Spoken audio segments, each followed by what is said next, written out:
we will be discussing episode 94 of Campaign 2 of Critical Role. Guys, welcome. Hello. Yeah, Um, hi. We're disgusting. yeah, man. But I guess we can start off with that. We did have another battle in this episode.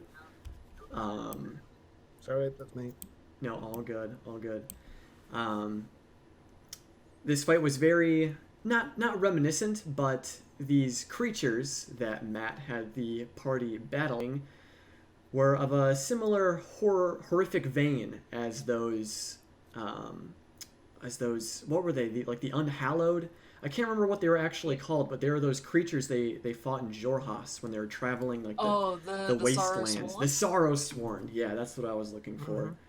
Yeah, those the things way were. they moved and Yeah. skittered. Oh God, no, thank you. But they were similar in the sense that they were very quick, and Matt loves to scare the party in that way. I feel like also Travis did really well in that fight compared to the rest of them. Yeah. Yeah, but he recognized that they were exploding acid everywhere, and he's like, that changes things. We can't do them with melee combat. And Caduceus as well, he's like, okay, looking at the map, we need to spread the fuck out because this is just, we're all ram-packed together and they're just exploding. So, yeah. At first, because when they killed the first one, very quickly, I was like, oh, this is going to be fine. It's just going to be like a swarm of zombies. But then when they started exploding, I was like, okay, this might be bad. Have you guys played the Witcher series? Yeah. Yeah, very Oh my similar to God. Rock Fiends. Yes. Yeah. Yes. Yep. Like, oh god, I hate those things so much. Yeah, I remember. Oh God, they were the bane of my existence because there's like in Velen, in like the swamps, there's a bunch of those things. Yeah, they're all on Fyke Island. Yeah, you mess them up a little too much and they explode and literally one shot you. Yeah, yep. I remember those. As soon as I saw those zombies, though, I thought, yep, I'm going to steal that because Matt's really good at taking normal, generic monsters of some kind of foes to fight against and then up-arming them or up-weaponing them somehow so that you can actually... you can cast Destroy Undead, but they're all going to explode. So what are you going to do then? It's an extra dynamic that they have to think about. And only I'm wondering, what do you guys think? Do you think that was Matt maybe trying to push them out of the swamp kind of quickly? Just having a never-ending swarm of zombies coming toward? I think it was probably something that was on his table from the week before, and they just hadn't discovered it until the point where they made enough noise for him to go, okay, at this point, the undead will be coming, wandering, going, what's that noise over there? I love the fast movement of zombies. I mean, zombies go, like Simon Pegg zombies, very traditional, but been done a million times. But fast-moving zombies, everybody's shit scared of them. They're fantastic. Love it. Yeah, definitely. It was probably something that he had on his table, but I know he mentioned that the main reason why all the zombies, came towards the party was because of their loud noise with shifting the tree and all of that. The super successful tree. Yeah. You got to be comfortable. They had to have their comfort and move that tree, I guess. But it's interesting that you brought up the fact that that Matt puts a nice spin on these seemingly simple battles. I think he does that very well.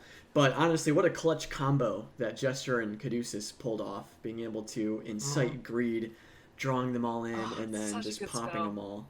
I love Jester's diamond. I didn't know.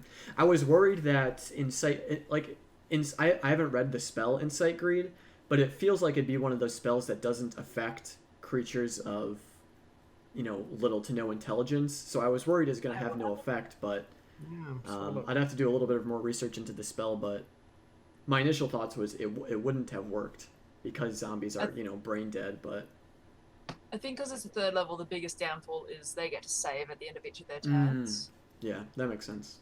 That's fair. It doesn't like there's any kind of limit to it. I think the fact, it just... it's not like they necessarily even want the item. They just are charmed. Yeah.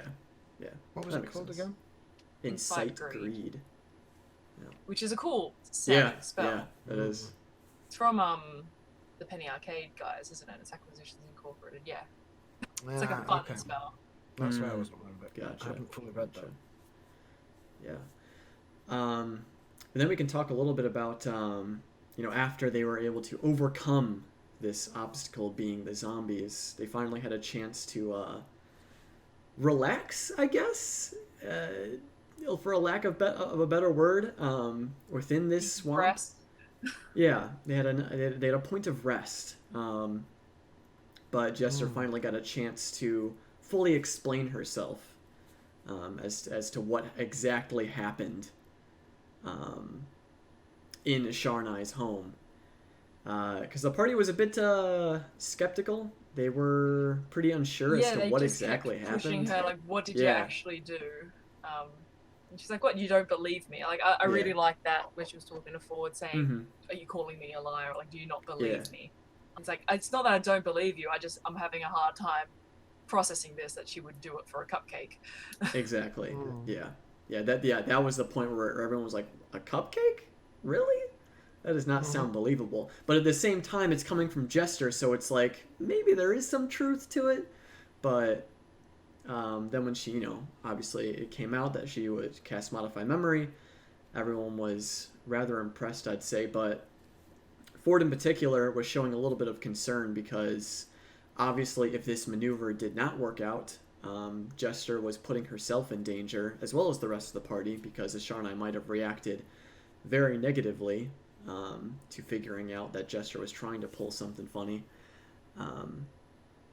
So Ford just, wanting to look out for Jester and wanting her maybe to not act as recklessly as that in the future. But Jester, being the chaotic ball of energy that she is, she's probably gonna keep doing what she does best. No, that was so good. I saw someone mention that in that whole conversation, Caleb was the only one also that wasn't actually questioning her decision, or he was the one that he didn't question the truthfulness of what she was saying. So I thought that was like a really nice moment. It's just like, no, it makes sense. Yeah. Yeah, I mean, they really have no reason to not believe Jester. I feel like maybe she's told some petty lies, just in like a joking manner, but she's never really not been truthful with the party. So, I mean, I guess we have nothing to worry about in that regard. I think also just before they had their conversation, a really nice little roleplay moment I liked when Ford summoned the blue dragon. Did you guys notice how Jess is like, oh, he's back.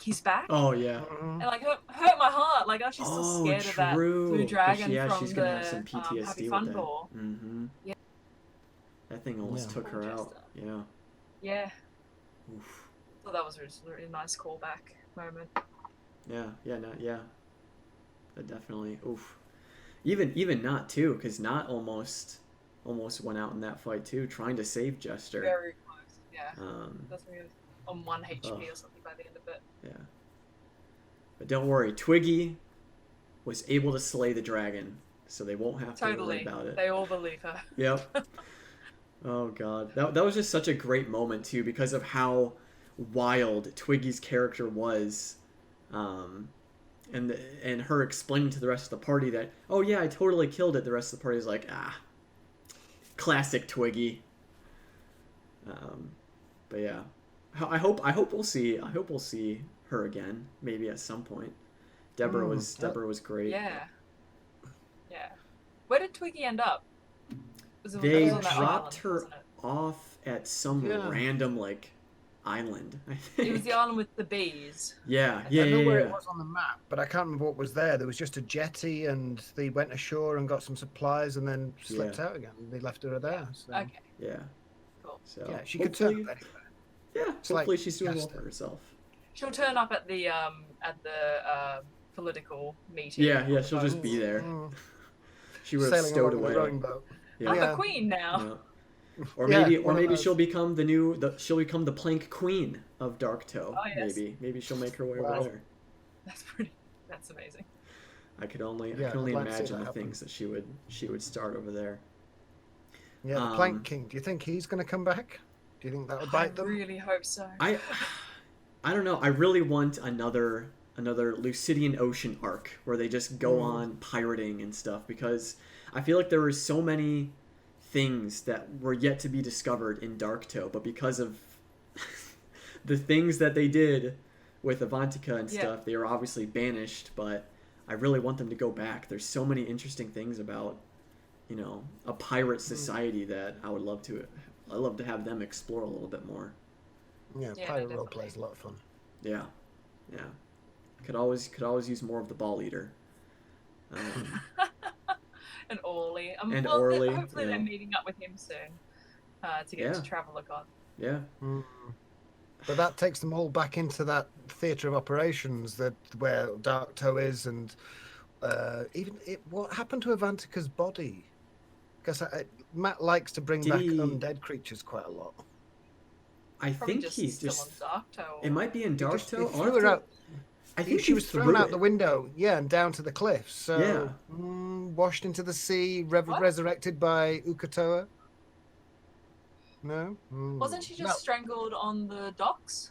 Yeah, she was strangled, and then I feel like after he like broke her neck or whatever, he literally just threw her off the side into the water. Oh, okay.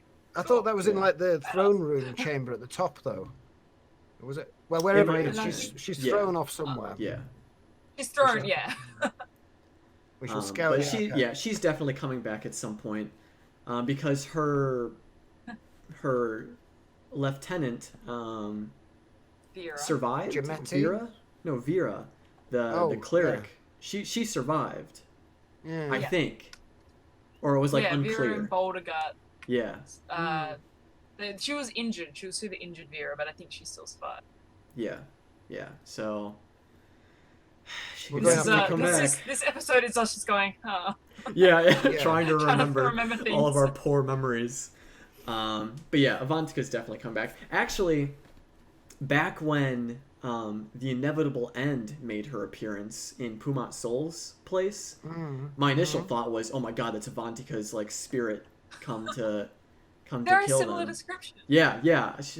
Elven features. I think red hair. hair is like, oh my god, wait, what? Is Avantika back already? But no, it was just the Inevitable End. But I could definitely see Matt pulling Avantika back. And since they're going to be going down into the ocean, maybe this will be a time. Because Uk'otoa is right around the corner, too. That's it. Wasn't there a bit before Ford took on his paladin role that Uk'otoa was trying to lure him back and saying, like, return and all those kind of motivations? He was, like, punishing him. He was, like, cancelling his powers and things like that. I'm hoping to see or get some progress with like Vandrin or Sabian, like see they've made some contract with Vandrin, and Vandrin's like, you know, don't contact me sort of thing. Oh yeah, that's right. But I'm excited to see maybe if anything ever happens with Sabian, because Ford blamed Sabian for what happened to his ship, but we don't fully know if that's what happened. It could have been a whole number of things.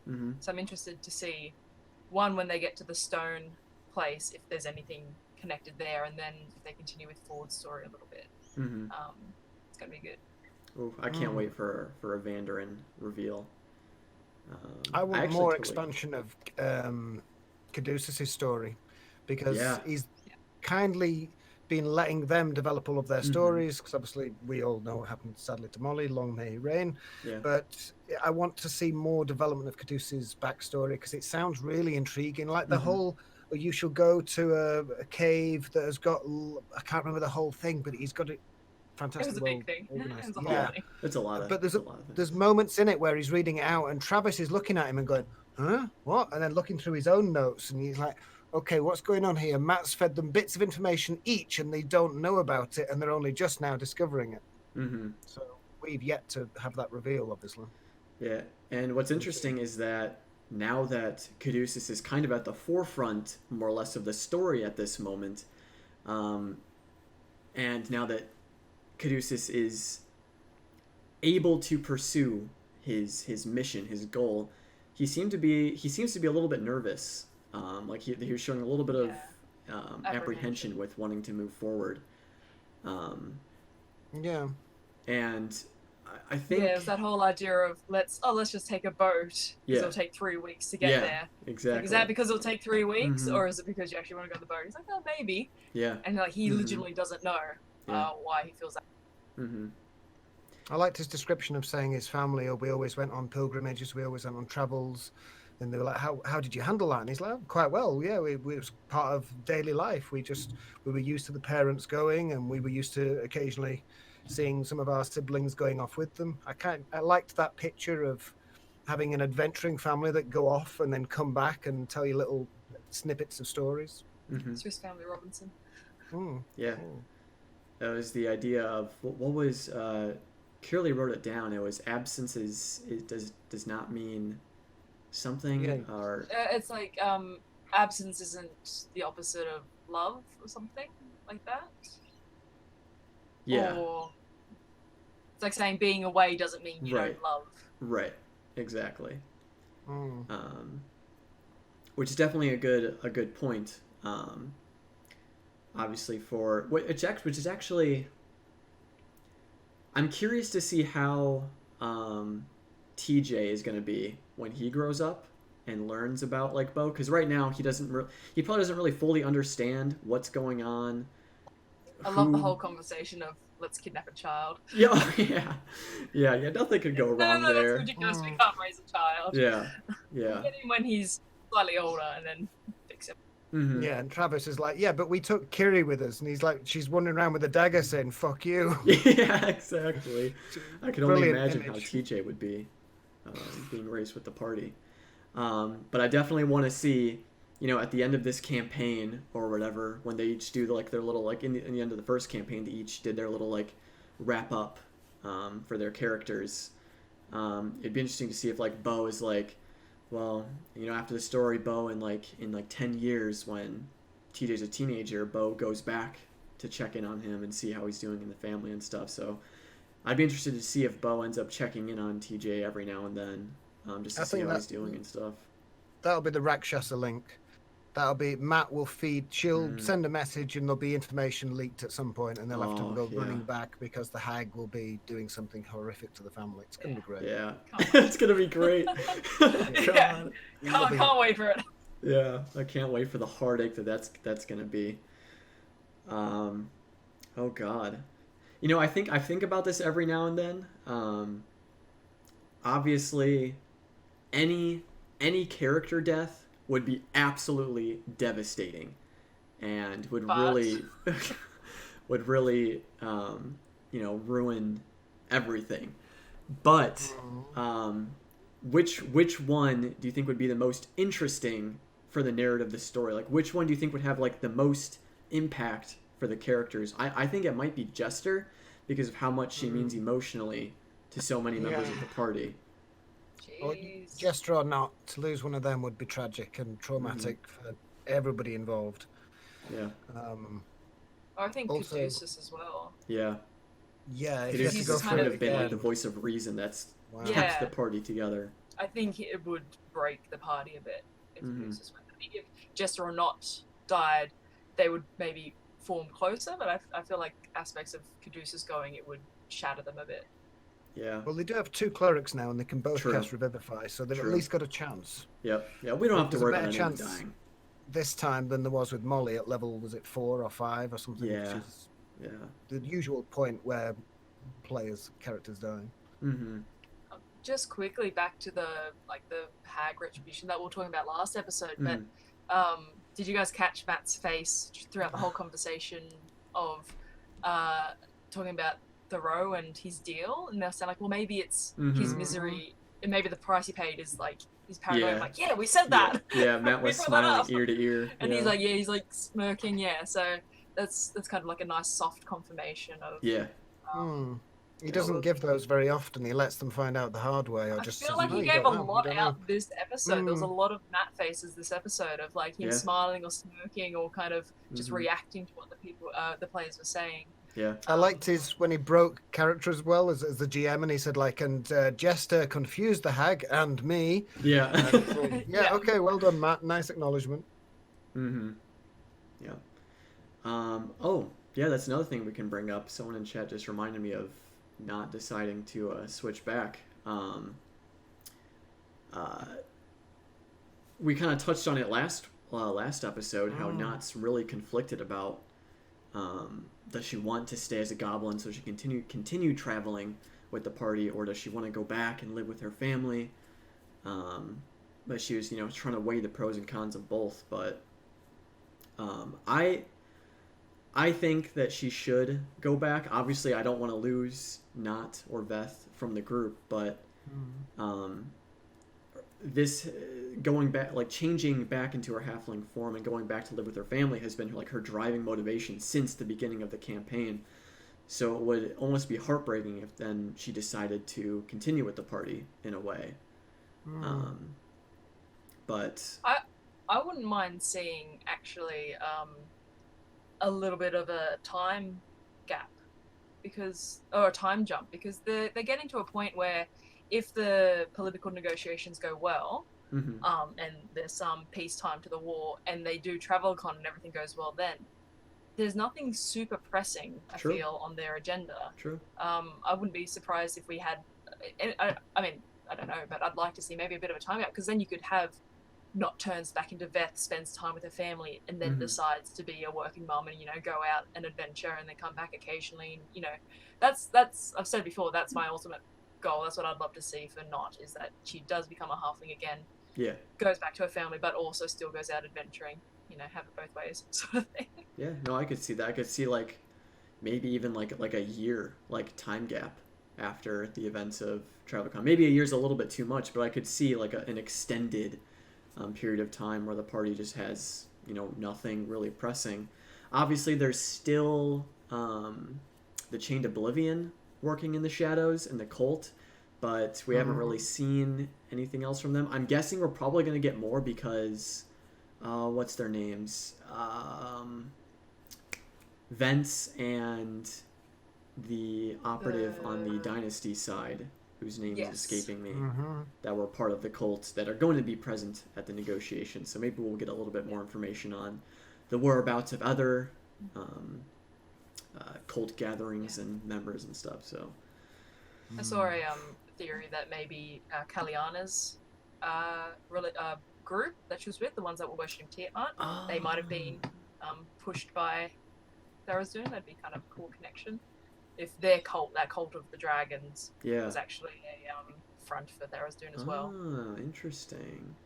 I could see it being a front for Tiamat, which is the next layer up of hell. So maybe as neighbours, they'll like decide to do tasks for each other. Oh yeah, dragon cult. Yeah, don't worry, I helped you out there. Don't worry about that. Yeah, maybe. Actually, I'll have to go re-watch that Kaliana episode. What were they trying to do? Do you remember?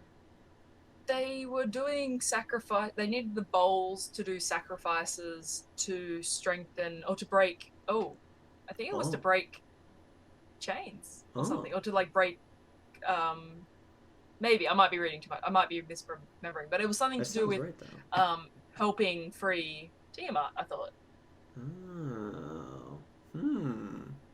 I might be making this up. I don't remember. I don't. Well, remember if you're not making it up, that's actually super interesting.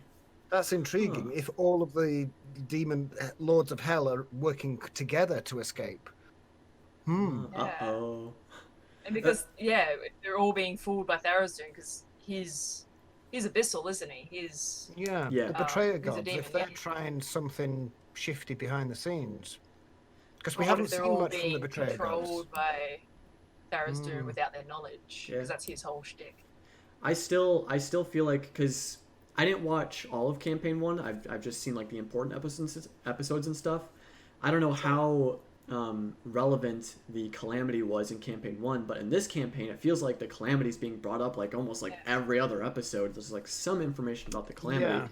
I'm thinking important that for the later arc. It wasn't heavily focused on in campaign 1. Yeah, No. It was fairly lightly dusted over, and it's like, at some point in the past there was the calamity, and then the Arcanum before that. But it was more important for like the creation of the divine gate and the separation of gods from the material plane, that sort of thing, and that was whole Vecna's thing. Gotcha. Godhood. But it, for me at least in this campaign, it feels like Matt's put a lot of emphasis on the history of the calamity, and with the Chained Oblivion, and with the Chained Oblivion moving around again and Tiamat making her moves, I'm wondering if Matt is trying to move towards like a second calamity, and it's going to happen in this campaign. Well, maybe a new age campaign beginning. 3. Yeah. Is there going to be a campaign 3? Yeah, of course there is. I'm not going to stop. Right, yeah. Don't even joke about it. We've had enough. Thanks for watching. We're we're done. Critical Role's packing up. A Hope you million enjoyed the critters ride. cry out in the Yeah. night. Yeah, That would be the that worst. would be a biggest fan outcry ever. Forget Firefly. This would just True. Yeah. Who was it? Was it Fox that bought them out, or whatever, or canned there? Let's not go there. It was 15, 20 odd years ago. We've managed to move on. We'll have to have a separate podcast discussing every episode of the Firefly series. Something It's interesting. Talking about gods, the conversation they had, or Bo's history check, bringing up the Twilight Phoenix. Yep. That was super cool. So the idea that it's the result of the deity they worshipped because of the geothermal activity in the area, but it's clearly the phoenix that they saw in Uracazel, right? The symbol they saw on the wall. It sounds very similar. Yeah, I was guessing some kind of mental creature that had the power of flight and it's worshipped in some way. But yeah, he's got so much backstory and lore that I'm amazed. I don't know where he gets it from half the time. And it's like, oh yes, they weren't just wiped out. They're like man, women, and children. And it's like, okay, and they lived around the base of this mountain. Okay, I can see where these zombies came from. Yeah, super exciting. It's Did you guys ever see that someone made that link to the very first episode where he's describing the performance by the halfling twins in the circus? Their story and their dance is telling the story of the three gods that were described in Uracazel. I saw that. So the crawling god, Ukatoa, and the purple phoenix.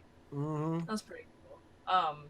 But I'm just excited because that region, if they're saying they worship the phoenix for its geothermal activity, we know phoenixes are things that lie dormant and then are reborn. God. Wheels turning. Yeah. It's actually insane how far ahead Matt's planned for some of these story elements. I'm sure he hasn't had them like fully fleshed out, but he's had this idea of these three, betrayer gods, and obviously he said that he planned on Tharizdun being a huge player in this campaign. But it's just so awesome to see all of these connections coming back and making more sense as the story progresses. But I'll actually have to go back and watch that first episode because I did see that post, but then I didn't actually rewatch the description, so it's actually super cool. It's pretty, it was a really good catch by the person that found it. But no, I'm excited to see what happens there. We have gone off topic a little bit. Should we talk about episode whatever? Oh, yes. No, let's keep talking about past episodes. Okay, well, one funny thing that I had a good chuckle when I was thinking about it during the episode, when the party teleported back to Xhorhas and Not decided that they want to have a housekeeper, and went and, sought out Vidala, the eager young drow girl. Does she actually have a name? Yeah, it was Vidala. Yeah. Vidala. Where was I going with this? I just thought it was so funny because we obviously are familiar with the party dynamic and how they work and all of their different personalities. But Vidala coming in as an outsider, not knowing anything about the party, and then being thrown into that conversation of total chaos was pretty hilarious. She handled it pretty well. She did. She handled it like a champ. But I'm just trying to imagine from her perspective how the party must seem with insane. Not having any information on them. I think they almost got her to the point where she was going to go, okay, no, bye, bye, I'm going back to the stables. Just, nope. Too much. Mm-hmm. Yeah, you're clearly all crazy. I mean, Bo especially being like, I don't trust you. What was the best thing you've ever stolen? She's like, I've never stolen. She's lying. She's in the zone of truth. She can't lie. But I love them hearing her name to Vendetta. Like, Vendetta! Yeah. Oh my god! It's even worse. But what makes it even more hilarious is that this is just some character that Matt came up with on the fly just so that Not could be satisfied with hiring a housekeeper. But then it turns into this whole scene of casting Zone of Truth and having this whole conversation with her.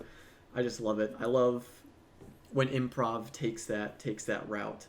But the thing is, that suggests to me that Matt's got something planned and he wants to get there and he doesn't want to force the players. You can never railroad the players where you want them to go. They've got to take their own time and go through that development and plot exploration of what we're going to do. And when he actually offered them and said, "Look, I don't know how long you guys want to stay on Mhm. this," and Jester was like, "All the way, all the way, all the time," and it was like, "Okay, fine, yeah, no problem. I Yeah. don't mind doing it, but there's something really important down the line that I really want to get to, like TravelerCon. If they're trying to make TravelerCon the live show that you go Mhm. into, Yeah. yeah, then he can't force that to happen. Yeah. It may just be some traveling episode." Mhm. I And mean, they've had that before. They've had live shows that were just traveling.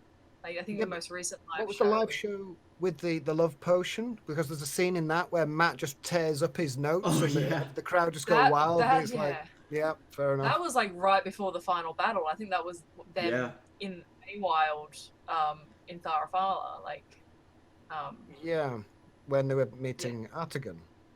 yeah. We'll get to that yeah. in a minute. Yeah, We'll we get to will that. get to that. Told you. But the way things are shaping up, because it looks like, so how many weeks until the live or how many more episodes? There's two more episodes until the live show. So it looks like next episode's going to be the whole Oasis situation in Caduceus trying to figure out that, and then maybe wrapping it up and then getting ready for the peace talks, and then the episode after that will be the downtime for the peace talks. It looks like that's the timeline that Matt's trying to shoot for if he's wanting to have TravelerCon at the live show. Be nice if he did. Yeah. Man. The peace talks have got me nervous now. I'm not as nervous about TravelerCon anymore. Again, we'll get to that, but the peace talks have got me nervous. Them talking about how the ships are on their way and they've got their prisoners. Oof, yeah, now that it's like it's in motion, like it's going to happen. But what are the Empire up to? Why are they giving them the Right. different dodecahedron? It's like, oh yeah, we have one of these. We'll give you this one. And they're lying about the other one that they have. Yeah. Like as much as I want to trust Ludinus and his intentions, because they're just straight up lying to the party, it's like, it's like I want there to be good in the Cerberus Assembly, but it's like, you guys are making it really difficult. It's the coldest I barely trust Ormid Haas. Start. And with Caleb's backstory, we're hardly going to like them, are we? Yeah. So, I mean, Ormid Haas seems to be at least neutral in terms of...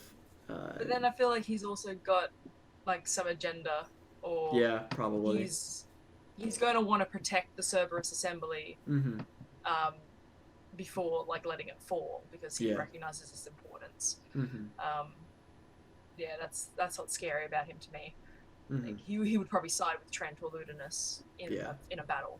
Yeah, I'm interested to meet the rest of the members of the Assembly, actually, because we've only met 3 of them: Ludinus, Trent, and Ormid, and then we've seen, I don't know what the other one was. Dolan? Oh, there is Tversky, right? We met him. Yeah. So we met saw him that in the one shot. Yes. Yeah, the gnome woman. Yeah. And then there was another one that was with Ludinus when they were in Felderwin, that was doing the research on the dodecahedron. Vesterogna. Yeah, that's what it was. Yeah. Where does he get these names from? I don't know. I wonder that every time. Did Liam come up with some of the names though? I think I remember hearing Liam came up with a bunch of the names. Like he was telling, maybe. when he came up with the idea of the Cerberus Assembly, or at least with the idea of Trent, he said it was a part of this organization. And I'm thinking, because I vaguely remember at one point when they were going through the list of names, Liam said, "I came up with this like years ago." So I'm wondering if it was Liam, but it doesn't really matter. But yeah, they're cool names. Yeah, definitely. Super worried about the negotiations. It's the build up. It's the lead up to it. Once it's actually happening, I think I'll be fine. Probably not, but. Well, how are they going to do it logistically? You're going to have 2 fleets meeting. It's going to be like, okay, truce. They're going to need another boat for them boats to because they're not going to go on their boat. I think they were going to do it on the ball eater. Yeah.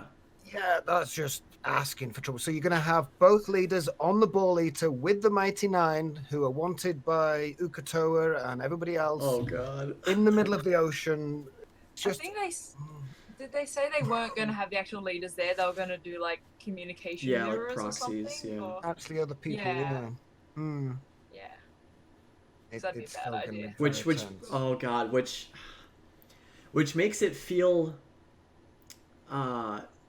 less, which makes it seem like what are the words I'm looking for? Because like the major players aren't there, I feel like either side will be quick to attack the other side if things don't go well, because they wouldn't have to worry about like an important like government official dying in the crossfire. So I'm worried about Essek. I feel like Essek will be there. Oh no. You can't. If it's Essek Please. versus Trent, like Please, we can't let Hot Boy die. We cannot. He must be protected at all costs. But so an interesting thing about Trent that I've brought up in the Aftermath series is that Matt built him up to be this totally evil character, which he is. He's done terrible, evil things, and he obviously has his own agenda. But I just love the way he's making these evil characters, because we want to hate him, but we have no real reason to just straight up attack him and kill him, because he's such an important figure in the Empire, and he does have more or less the interest of the Empire in his mind. He doesn't want to see the Empire fall. So it's like, while we hate Trent and want to see him fall, it's like, I don't know if we'll ever get that. Like, Trent will have to seriously do something to the party for them to have to lash out and try to take him down. So I just love the way that Matt is creating these situations where we want these characters to die, we want these characters to face consequences, but he's not giving it to us because of the situations that they find themselves in. Yet. I'm sure it's coming. Yeah. Something on... Yeah. Chat, what do you think is going to happen? Yeah. Is there going to be... I am worried that Trent is going to pull something on Caleb after the negotiations take place, because he kind of hinted at that when they first met. He said something along the lines of like we'll talk more, or something along that sentiment after all of this is blown over.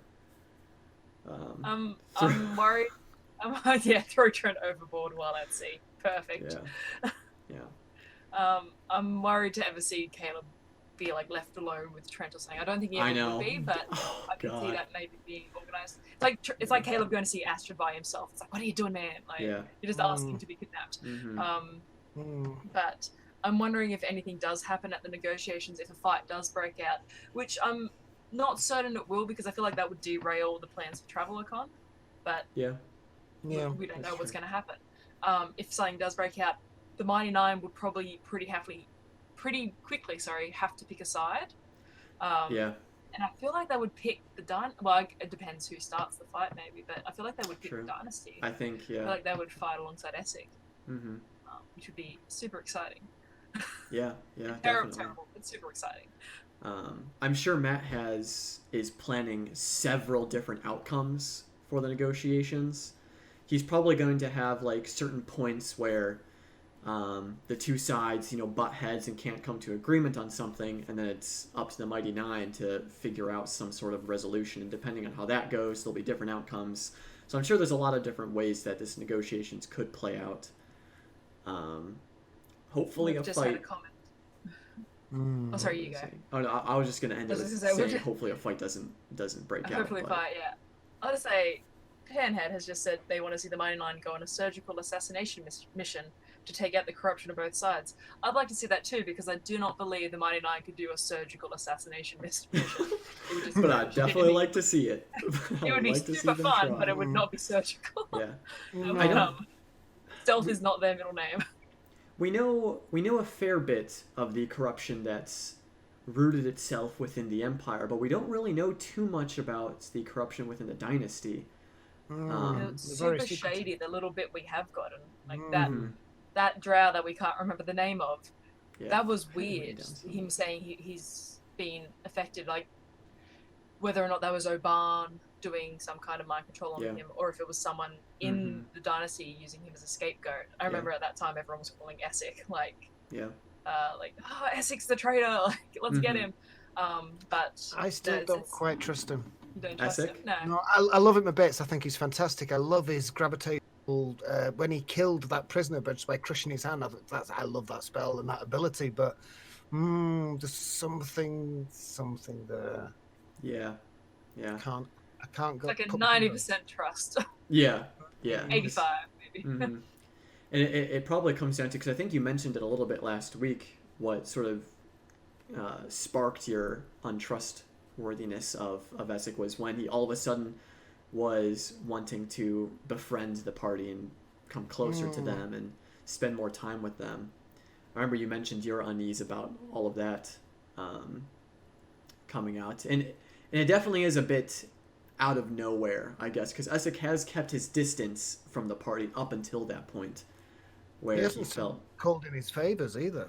They've got quite a few favors they owe him, and what are they going to be? They were paid one of them kind of by allowing Essek to copy over the spell that they were able to complete to some degree. But yeah, he's gonna call in a lot of the favors. Maybe he'll maybe if a fight does break out and the party is forced to choose sides, Essek will be like, "I'm calling in a favor. You got to fight with us." That could be a potential avenue. But we shall see. What else have we got to discuss from this episode? Just I guess quickly, I'm just going through my list. Back to the conversation they had in Dome, because so much stuff came out in that Dome conversation. We had Forward and Bo, that lovely exchange where she was like a petulant teenager again. It was like, "Ooh, why did we do that?" It's like, "Because you care about me." Yeah. Oh shit, we care about you? Like, that was fantastic. I love that so much. When he's poking her. Poking her and saying, "Oh, we do love you. Isn't that interesting?" Like, and she's like, "Yeah, I guess so." Perfect teenager and father discussion. Yes. Yeah, it was like Ford put on the dad shoes for a bit. But I loved everyone kind of pulling around Bo and saying, "Oh, we wouldn't have let you do that." And I especially loved Caleb saying, "Follow your own advice, don't go." And he had that very sweet moment of saying, like, "Yeah, no, we don't want you to go. We're a family. Don't leave. If you think you've peaked, that's ridiculous. Like, there's so much more we can do together." It's just, it was nice, because we were saying last week someone needs to talk to Bo, and they had that conversation, and it was good. And I'm glad they didn't ignore it, because she was teetering on the edge of like, "Well, I haven't finished things yet," right at the end of the show, and they were like, "Oh yeah, that's fine. Well, it was amazing what you did, Laura." Nobody had actually honed in on it, and I was glad that Sam brought it up when he he said like, "Yeah, but we haven't resolved your issue with your father," and she's like, "That's fine, just go." It's just his drapes that will die.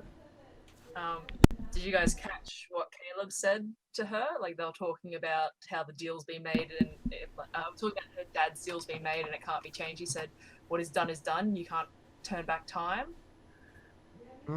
That's an interesting quote from Caleb. Do you guys think he actually believes that, or is he just saying that? Has he had a change in his perspective of what's possible? Well, isn't that linked to the conversation he had? I really like the Dome when Jester apologized to Caleb and said, like, "I would never do anything like that to you or to Caduceus. I understand how important it is for you to retain those memories." Not important, but I thought that was a really sweet moment. She didn't need to say that, but it was a really nice. So maybe it was an afterthought from that where he was saying. I think he might have said it before that conversation, though. He was talking to Bo, saying like, "Well, we've made this choice. We can't change it back." I just thought it was interesting coming from him, because obviously we know he's had thoughts of changing.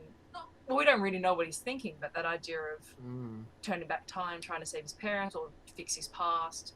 I just thought I'm interested to see if he's still on that path, or if he's got new plans. He must be, because he's studying dunamancy, which goes into kind of like space-time continuum warping. Yeah, I want to know what a 9th level dunamancy spell looks like. That's got to be some crazy time travel. That's really the first thing that comes to mind when you think about it. Because Essek was saying how dunamancy is still a very early school of magic, or like sub school. So it'd be interesting if we have like a time skip at some point, or even just during downtime, if Caleb and Essek spend their time researching and developing more and more dunamancy spells and just to see what its limits are. Because even Essek was interested in really figuring out what Dunamancy can actually do. Because it's really just surface level stuff in Essek's mind that they have right now.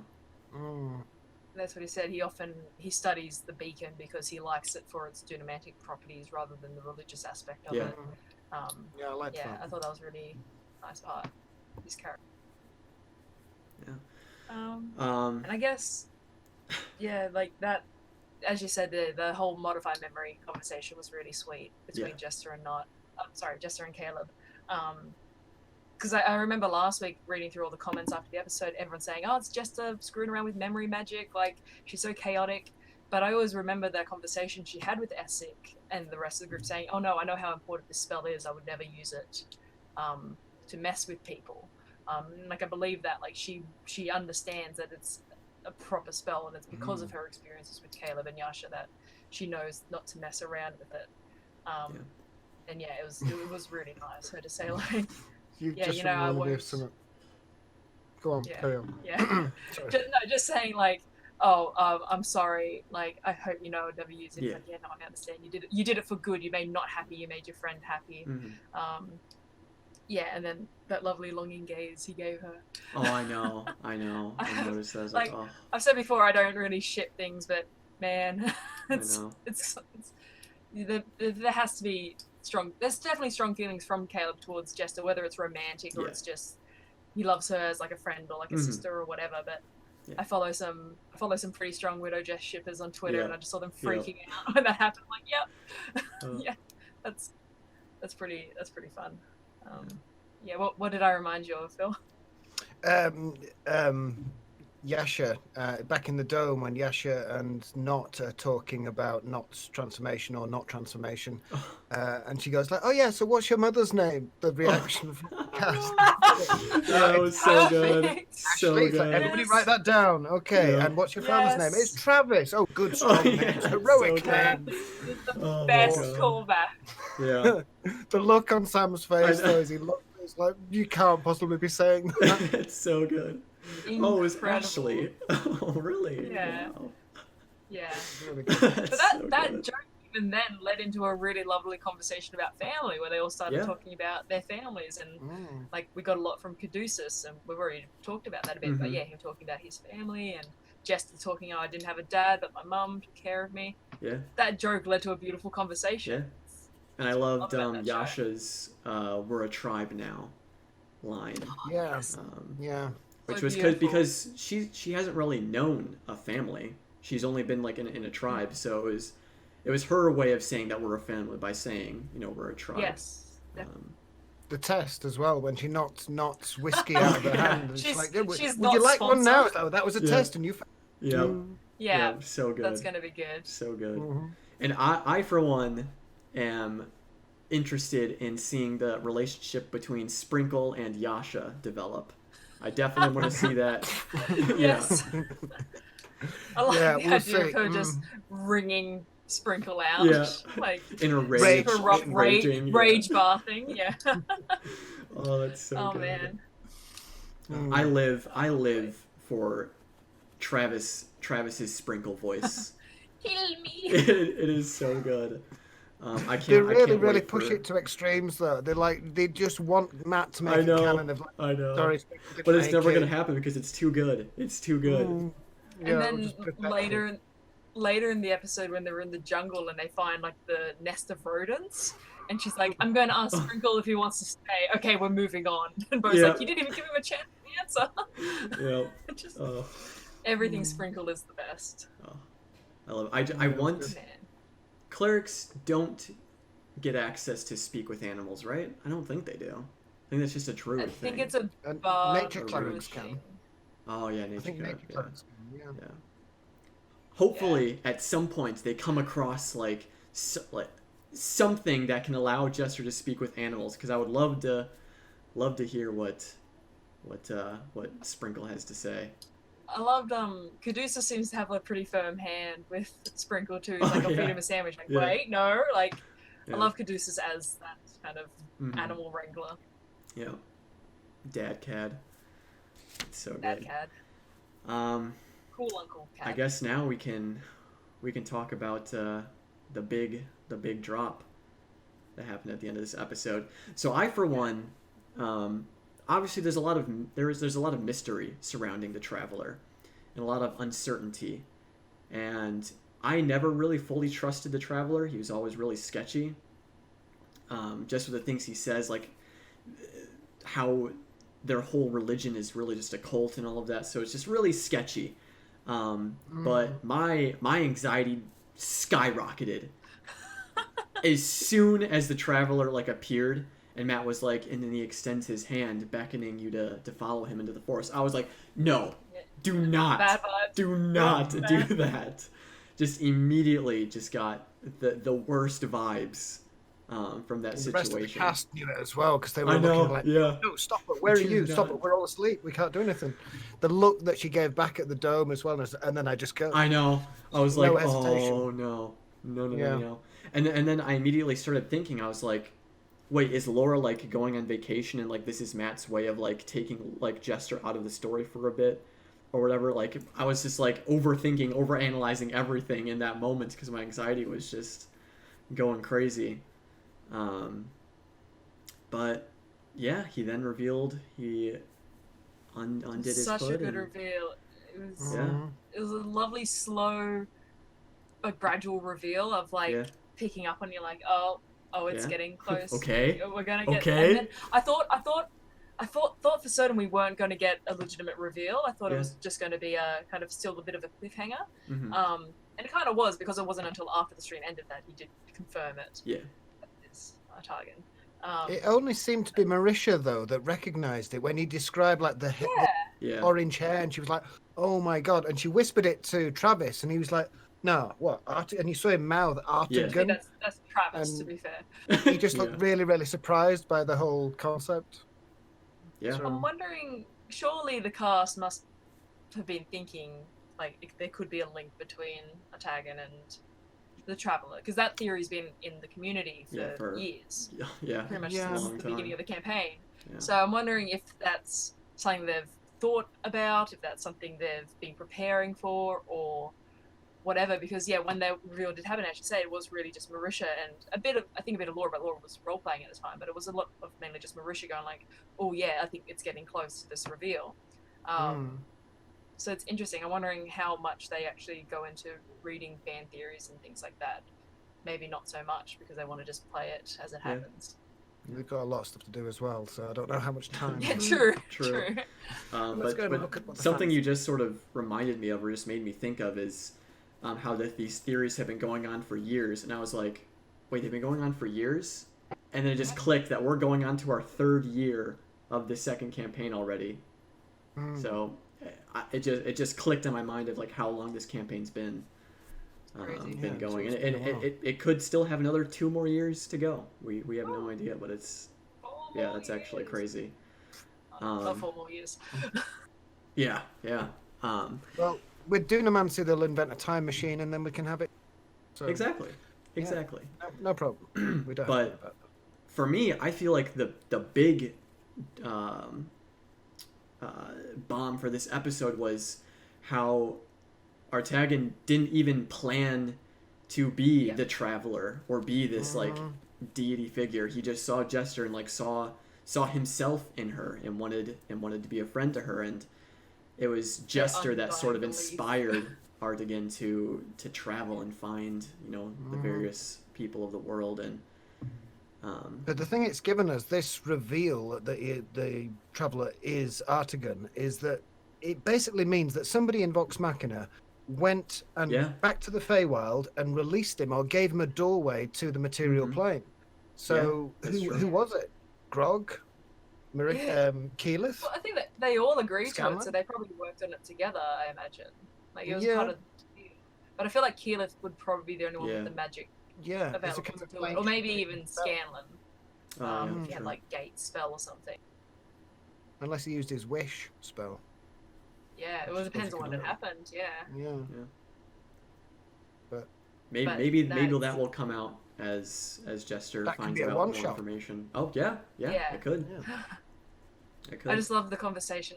I just love the idea because he talks about how he was confined to the Feywild and then he got the freedom to explore the material plane, and now he feels confined again because of his followers, because he's being spread thin, or he doesn't know how to interact with them. That whole, I mean, it's the last line of the episode, but it's just incredible. Like, the truth is, I have no idea what I'm doing. I need your help. Yeah, I don't know how like, to be a god. That's insane. Yeah, like yes. It's back to what Kiralee was saying last week about the comic she saw of he was trying to be like a warlock patron, and oh no, I've got clerics now. I'm actually a god. What do I do? I have no idea. Help.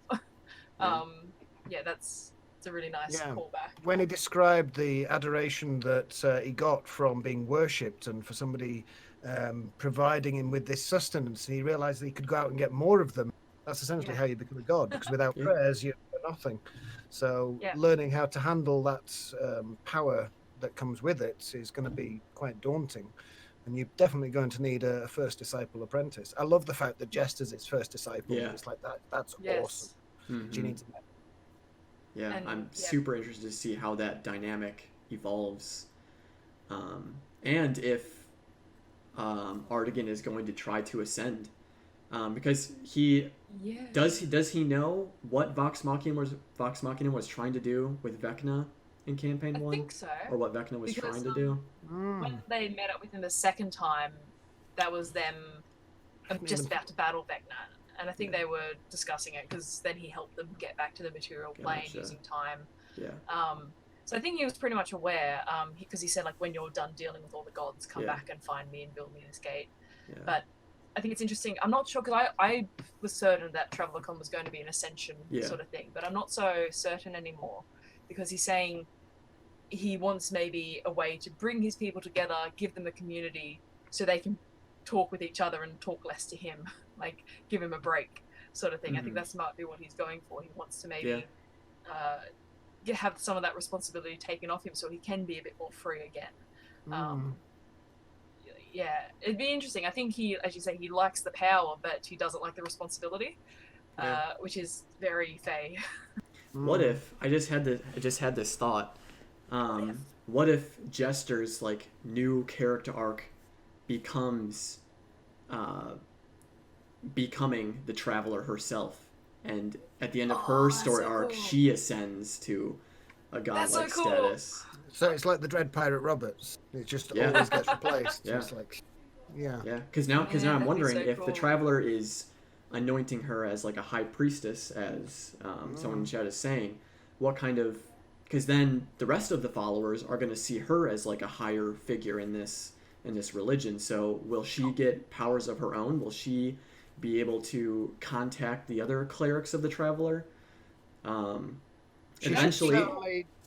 Somebody in chat's just asked, what power will Jester get as a high-level priestess? Yeah. I think she'd click her fingers and make cupcakes. Cupcakes for everybody. There you go. Yeah. Well, Matt's always been really good at rewarding players or not even rewarding players, but giving players something for their large character development. So, like, when Ford was making progress with Ugatoa, he got, like, the ability to control water and things like that. So I'd like to see Jester, if she progresses in her faith, she does get something. It's not like a level up. But she does get an additional power. Maybe she does get some kind of, I don't know, warlock power, or she gets a higher level cleric ability. Yeah, a spell. Just as a way of saying you've not leveled up, but you have progressed as a character. Yeah. Which is always really exciting whenever that happens. Yeah, like the weapons in campaign 1 and how they actually evolve and become, what was the phrase, enlightened or... Awakened, that was it. Yeah, I love that idea. Awakened weapon. Does it have eyes in the mouth? Yeah. Some of them. Yeah, 2 of them did. I could see if Jester works towards becoming like the Traveler, I could see her getting the ability to do this, like, because Artagan's been like teleporting a lot, or at least his visage has been popping up. So I could see Jester maybe getting that ability down the line, just to stay in contact with the other members of the religion or the cult, if we want to call it that. She's pretty much there with the sending spell. Yeah. It's just the next step. Mm-hmm. Could you imagine if that's the reward? She gets an upgraded sending spell, where she can actually like hollow project her Oh my visage to gosh. people. I could Horrific. honestly see that happening. Isn't that an element of Dunamancy that's linked to the Echo Knight Maybe. somehow? Oh. It could be a link. I vaguely remember something. Maybe not. Man. Wow. I can't wait to see. But now there's even more questions. Well, there's less questions, but there's also more questions now about Traveler Con and what's gonna happen. Yes. I think we could probably count out Ascension because it seems like Artigan is really confused. Like I feel like he was probably genuine when he said he doesn't know what he's doing or what he wants. I really appreciated Matt at the end saying it was Jester's trick to the hag that made the Traveler think, oh, okay, I can use her help. Yeah. Like she's at that level now where she can help me.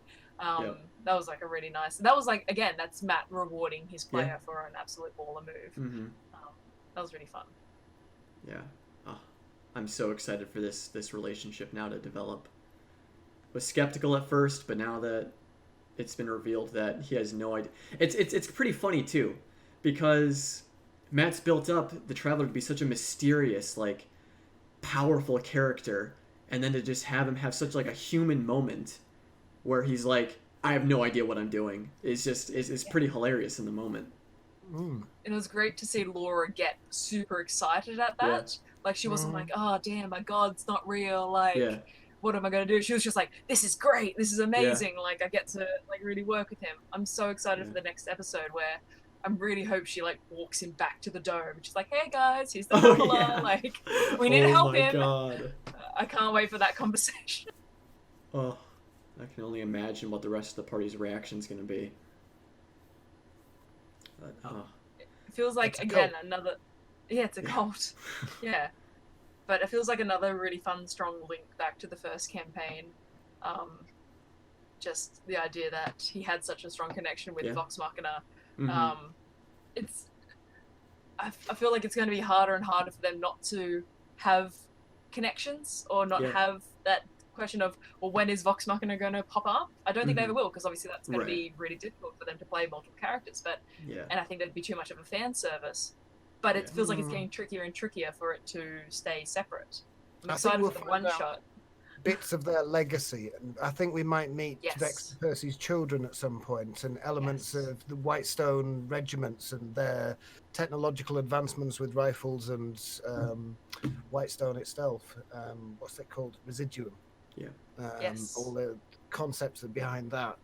Somebody will get hold of that technology and make something incredible, and they will come up against it. So that's going to be interesting to look forward to. Yeah, I could definitely. He's got so many options of where he could go and what he could link together. It's just we could sit here and hypothesize all day. Yeah, I could definitely see.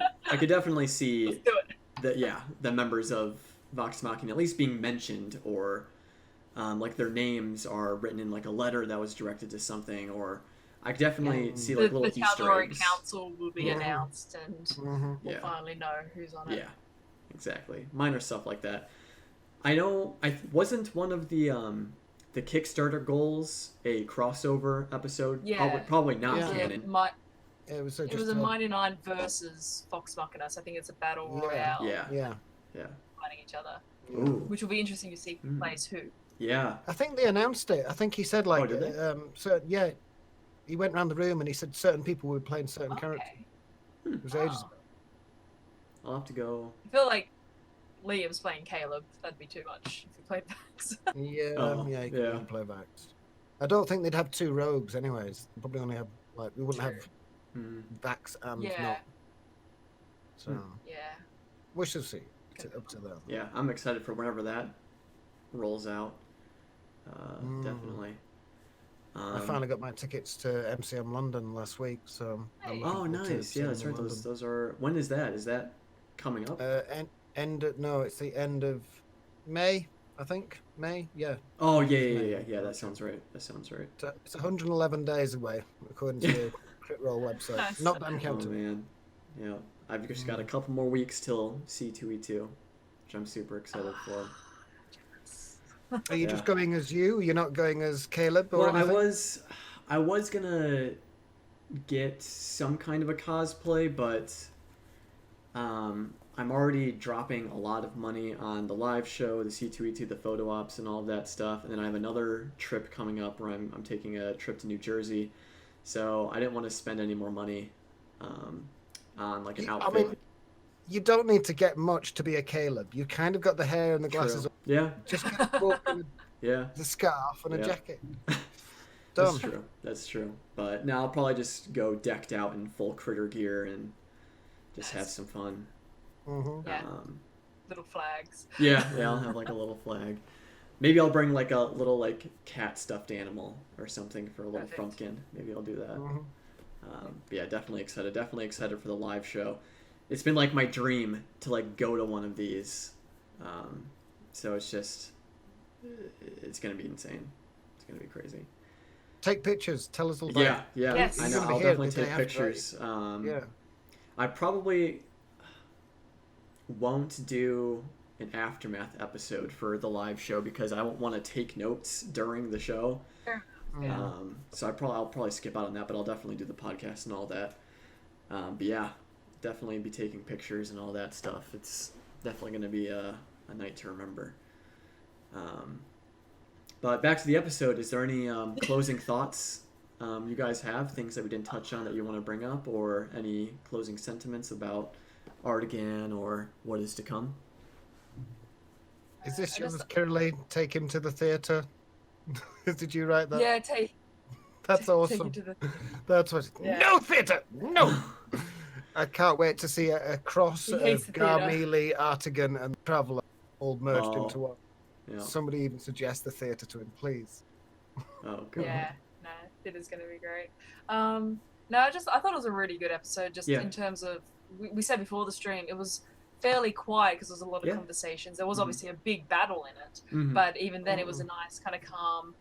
After the end of last week's episode, I feel like they forgot about the hag pretty quickly, which is awesome but also terrifying. Like they moved on very quickly from it. Which is why I was kind of thinking Matt was maybe pushing them out of the swamp with the zombies, like, move away, like this will come back later sort of thing. Yeah. But I just enjoyed the like adventures around Jorhaas again, so like not the maid, and Caleb like getting the run around from being a human. Just fun. It was really fun. And then finally picking a direction. All right, we're going to go with Caduceus, and then everything that happened to Traveller. It's felt like the past few episodes a bit of whose backstory is this anyway? Like, true. Everyone's had like some really good character moments. So it's been nice. It's nice now that we are on track for another Caduceus point because they're always so much fun and so interesting. But yeah, no, I'm excited to see next episode. I really hope Artigan gets introduced to the rest of the group. Oh, that would be such a great. Because I can just imagine the questions they're going to have for him, and just because you go back and you look at the way Vox Machina interacted with him, and it was very, at least when he was Artigan, it was kind of almost reverent of like, we need to respect this being because he's a super powerful archfey. He's a bit of a dick, but we're still going to have this very strong mutual respect. I'm so excited to see how Mighty Nine would deal with someone of that level of importance. Because they're going to be introduced to him in such a different way than Vox Machina was. So, and they're also already super suspicious of him. Yeah. So it's going to be interesting to see what they actually have to say. Yeah. That's what I'm most hoping for and looking forward to, as well as Caduceus' storyline. Yeah. I just had a thought. Aside from the Happy Fun Ball, have the Mighty Nine been in existence yet? Been what? You cut out a little bit. Sorry, have the Mighty Nine been to another plane of existence yet? Feywild. No. They've only been inside the Happy Fun Ball. Yeah. Yes. So They've not, because they don't have plane shift or anything. No. So I'd like to see them go to the Feywild or somewhere, because it could give them the opportunity to get lost on the way back and end up in Tal'Dorei, perhaps. Oh yeah. Yep. True. Yeah, they could. No, they don't travel much of anywhere because I think their travel is limited very much by the spells they have. Although I need to constantly remind myself. I always get thrown off by. They're currently level 11, and that's roughly where the start of Vox Machina was, or like at least the first two arcs were where they were roughly level 11. And I feel like they leveled up a lot faster in the first campaign. So I'm often thinking like, oh, we're so far into the campaign, they should have more powerful spells. But it's like, oh no, Well, they they're suck doing too. they're Like, doing milestone leveling now, Yeah. aren't they? In the first campaign, it Yeah. was experience XP. points, so they Yeah. leveled up at different points. But it's nice. So that I they always, I always catch myself just going, they should have plane shift or they should have teleport by now. It's like, oh no, Yeah. they're leveling up a bit slower. Yeah. Mm. Yeah. But I think Matt was saying that because in the first campaign, most, if not all, were level 20 by the end, right? Yeah, Or they not all 19, 20. Yeah. I think. Because I think Matt was saying that he doesn't even know if this campaign will go to level 20. Depending on how things pan out. Obviously, they could very well reach level 20 at some point, but. Well, you get to a certain point and it gets a bit silly. The things that you're fighting are just ginormous, horrendous beasts, that's true. and you're going up against average foes. It's just like, what's the point in even rolling the dice? Yeah. You kill them, they're all dead, done. So. Mm-hmm. Yeah, that's happening in another podcast I listen to at the moment. They've hit a super high level and they're just fighting massive creatures almost every episode. It's like, whew, I need a bit of a break. I need a bit of fun. Like, yeah. So I still do mid-level stuff. Yeah. I mean, you came up with an Astral Dreadnought. It's level 30, is it? Challenge rating? Yeah. Crazy. That was great. Yeah. But it's like those higher level fights, they end up taking, like a full episode to handle because of how massive and beefy these things are and how high stakes it usually is. So yeah, I know obviously the episode 114 of the first campaign, it was like almost a 6-hour episode of just the Vecna fight. Yeah. Pretty much. Which obviously makes sense because it's the final battle of the campaign, but definitely high level battles definitely stretch for a little while. I mean, we know that what's going to happen in the next 3 episodes, more or less, leading up to Traveler Con. What do you think they're going to do for level episode 100? Because they did a really special show in campaign 1. Yeah, that's they had a change of the studio, change of opening titles, loads of extra things. They were doing, I was watching it the other day for that thing we're doing.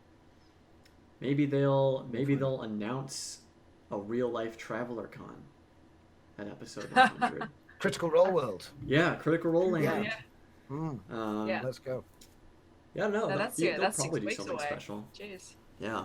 Oh man. Episode 100. And then there's a one-shot coming out this week as well, which is exciting. Oh yeah, I still have to watch their handbook or helper on that. Yeah, I'm not actually sure what it's going to be what's about. the one shot that's coming out? When's that? It's Next Friday? coming out Friday, so the day after Critical Role comes out. So it'd be like when we're filming this probably. Yeah. Okay. But it's based on something. But they've got who they say was Taliesin, Ashley. And then I know Ali Beardsley from Yeah. Dimension 20's there, which is really exciting.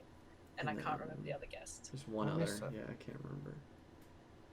But yeah, I'm actually super excited for that. I love the one-shots because it's a chance to have like a nice relaxing watch, like low stakes viewing. Relaxing? Really? Have you seen The Search for Grog and The Search for Bob? Relaxing? No, you got me there, but I mean, they don't do things by halves, those guys. Wow. True.